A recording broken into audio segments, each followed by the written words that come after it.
through the mist by the milk light of moon. All that was lost is revealed.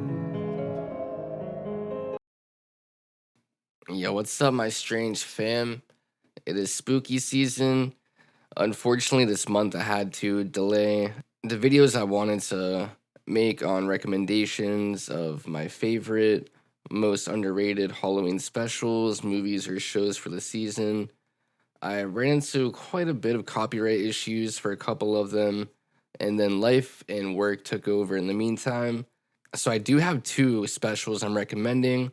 One is strictly, family friendly with some deep metaphors or themes, and that is Over the Garden Wall. The other one I'm gonna save as a treat for you guys, if you will.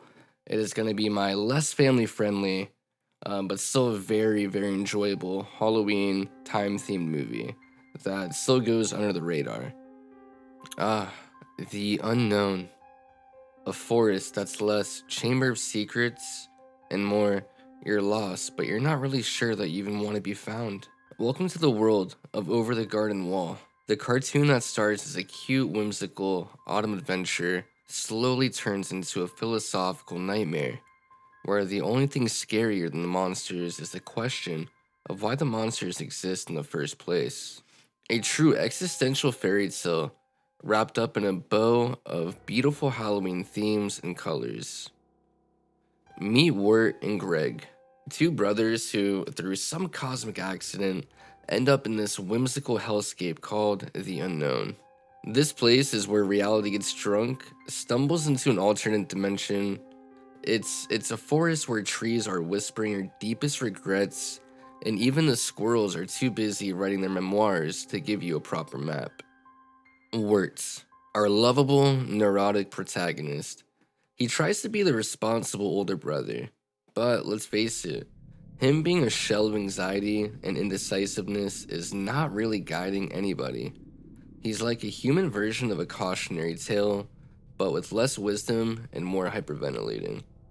His constant state of existential panic tells us that maybe he's not so much lost as he is eagerly avoiding the crushing weight of his own destiny. Destiny and lost love being the theme with Wirt. And then we got our boy Greg, the younger brother who, bless his sweet, oblivious soul, just does not get it. In the best way. He's the kind of kid who thinks the forest is a playground and every life-threatening situation is just a quirky adventure waiting to happen. And frankly, he might just be onto something. Because if Wirt is the embodiment of anxiety, Greg is the pure, unfiltered chaos of what happens when you stop questioning the absurdity of life and just live in it. Just live in the unknown. And if you're wondering, yes, he carries a frog named George Washington, Frog, Wirt, Jason Funderburger. The frog goes through a series of name changes, and it's fantastic, because why not? And then you have the Beast. This is not your run-of-the-mill, I'm the big bad wolf villain. No. The Beast is a metaphorical middle finger, wrapped in shadows and endless questions.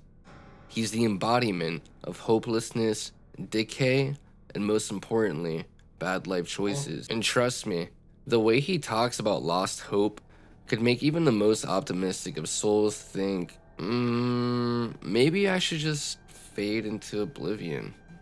Why not? Look at this guy. Just look at him. The Beast is the poster child for why you should not skip therapy sessions. He's not even really trying to kill them. Not immediately. That would be far too easy. The Beast is far more devious. He wants them to lose themselves first. He's the kind of villain that wants you to collapse under the weight of your own mind and surrender to the inevitable end. He wishes to consume your soul. Oh, it's fine. As he whispers, there's no escape. Just let the dread consume you. Honestly reminds me of Vecna from Stranger Things. And it's great. His entire silhouette is one of darkness, yet when you see him fully, the contrast of how he's drawn against all of these very, very dark shadows is chilling by itself.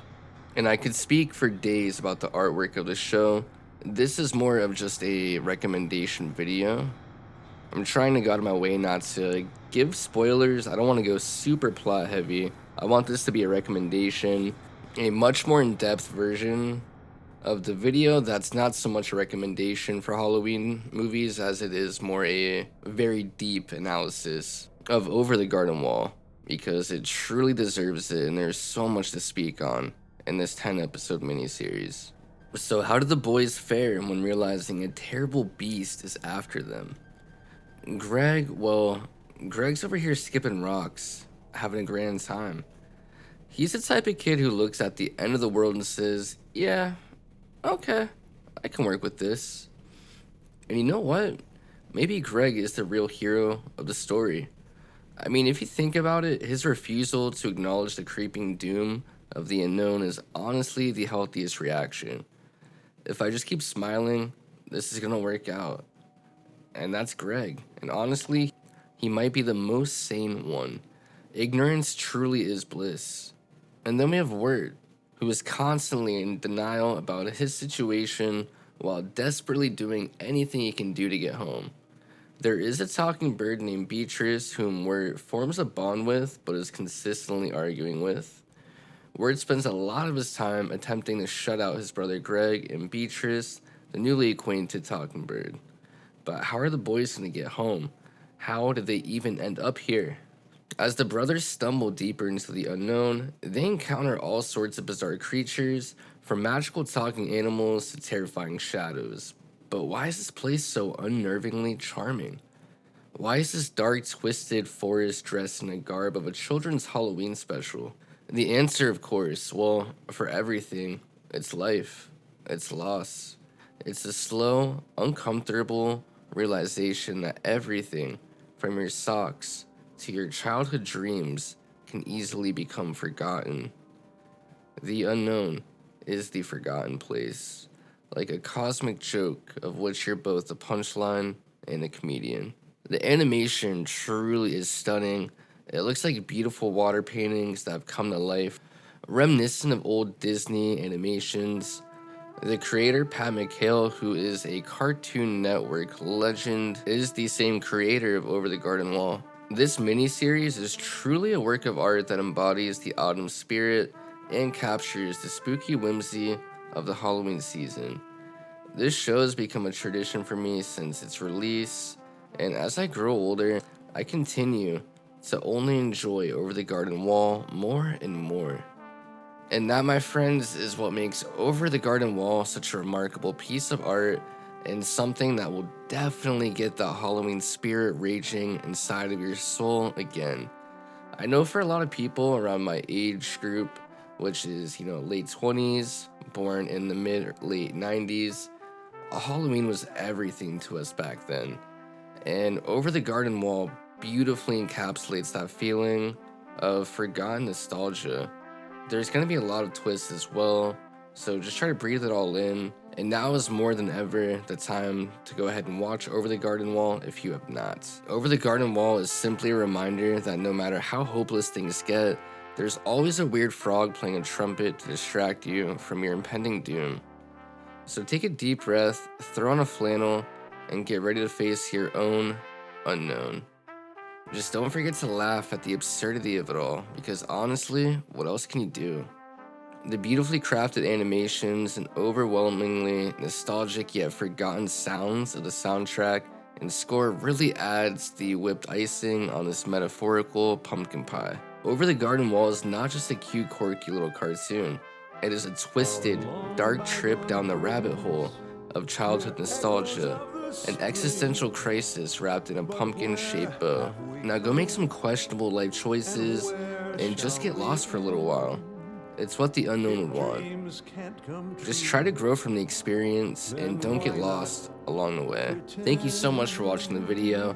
Again, I wanted to keep it pretty vague so it could serve as a recommendation video for some and a nice nostalgia trip for those of you familiar with the series and still give you a reason to go back and revisit for yourself. I do plan to make a much longer retrospective about the series, going into November, and I'm going to do this for every character and every plot point, as I will be going into detail. It is one of my all-time favorite pieces of media to exist, and I'm so glad I could share this with you all. So go watch Over the Garden Wall, and then come back to my full breakdown on the series, which should be up in a couple weeks. And since this Halloween series got so delayed, I'm going to be dropping 2 Halloween special recommendations, and I may be throwing in some surprise ones in there as well. Spooky season does not die for me on October 31st, so I'm probably going to keep this going a little bit longer since all of the copyright issues and life interruptions. And if you guys ever want me to break down a movie or a show, even if it's not horror, spooky, or Halloween related, just let me know in the comments and I will make that happen.